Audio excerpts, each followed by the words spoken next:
in 1984 and 1993, there were military coups which were put down, or military-backed coups by certain officers.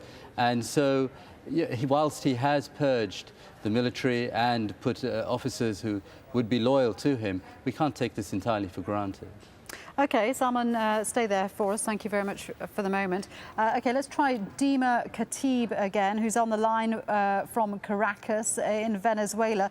Dima, first of all, what can you tell us about these rumours that Muammar Gaddafi is either on his way or has landed in Venezuela? I just spoke to the Minister of Information in the Venezuelan government, Andrés Ibarra, and he has denied that Gaddafi could be on his way. He denied that there would be any such agreement for Gaddafi to come to Venezuela. The same news that I gave you last night, denied by several senior government officials here in Venezuela. If Venezuela was somewhere that he might think of going, would Venezuela give him protection? I cannot answer that. I think that what I've been told is that there is no such plan for him to come here. And I think that's the official Venezuelan line since the rumors started. And actually, the Venezuelan officials were very surprised by the rumor yesterday, and even more surprised today, especially coming from the British foreign minister. They really say they have no plans for Gaddafi to come to Venezuela. Yes, now, should that change, obviously, we will be following up. Yes, go ahead. I was just going to say, you wonder where the British foreign minister got his information from. Yes, I think everybody is wondering where the British foreign minister got his information from, but definitely what we know from here, the official line is that it is absolutely not true. OK, Dima, thanks very much indeed for that. Dima Khatib in Caracas there.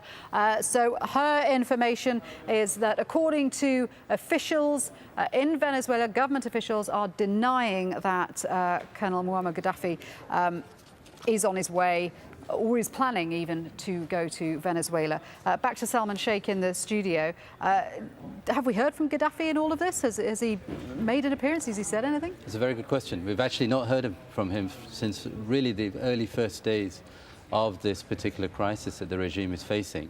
And the statement we heard from his son, Saif, was also probably taped.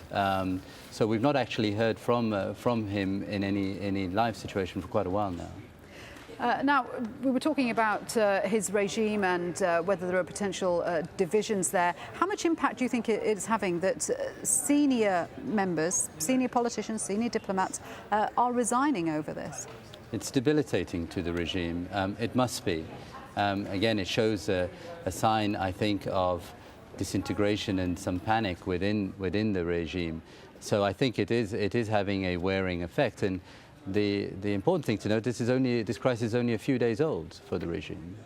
So where does Libya go? I mean, obviously right now the concerns are protests and making their demands heard and getting through the next few days. But what is it that they're looking for?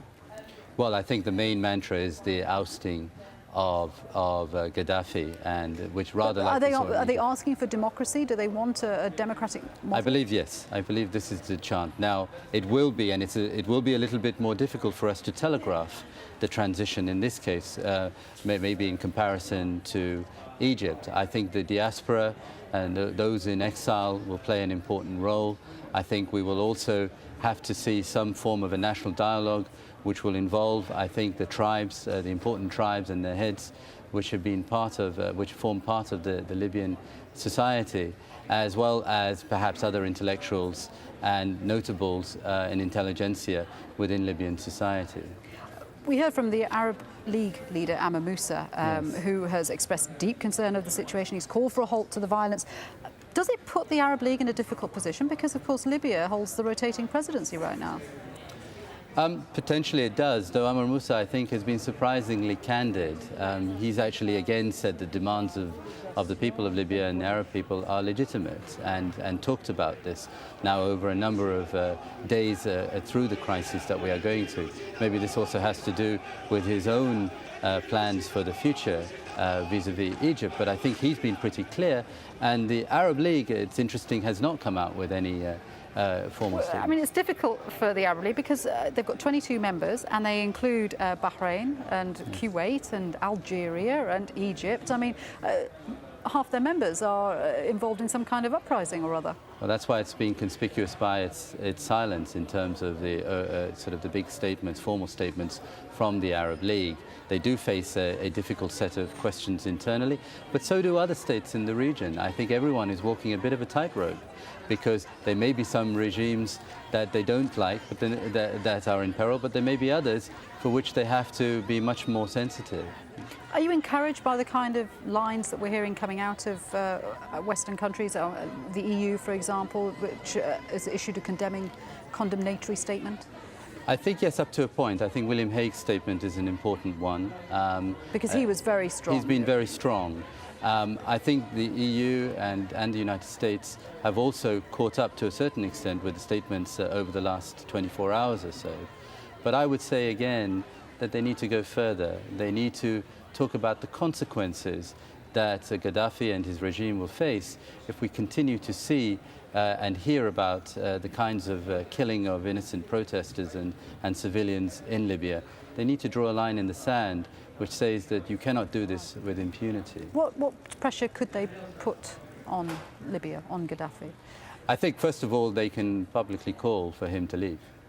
Which we haven't heard, have we, in so many words? We haven't heard that yet. We still are hearing statements which are somewhat balanced with calls for reform and restraint and, of course, now condemnation. But that's not something we've heard. Again, I would also encourage the international community to speak with an even greater voice by engaging with the United Nations Security Council or other such international bodies. OK, Salman, thank you very much indeed for that. Salman Sheikh from the Brookings Centre, who I'm sure we'll hear a lot more from you as these incidents develop.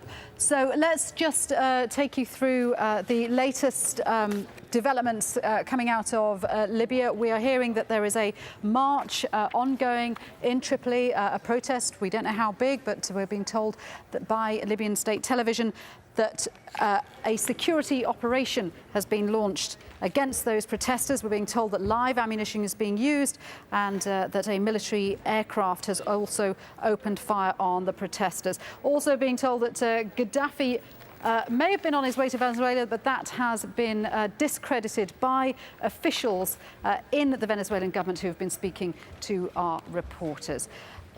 My colleague Kamal Santamaria will be here at the top of the hour to take you through the ongoing developments in Libya on Al Jazeera.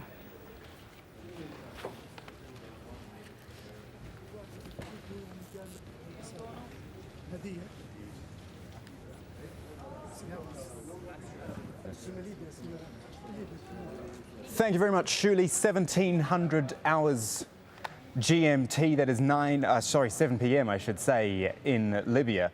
I'm Kamal Santamaria, continuing live coverage here on Al Jazeera of events in Libya. If you thought things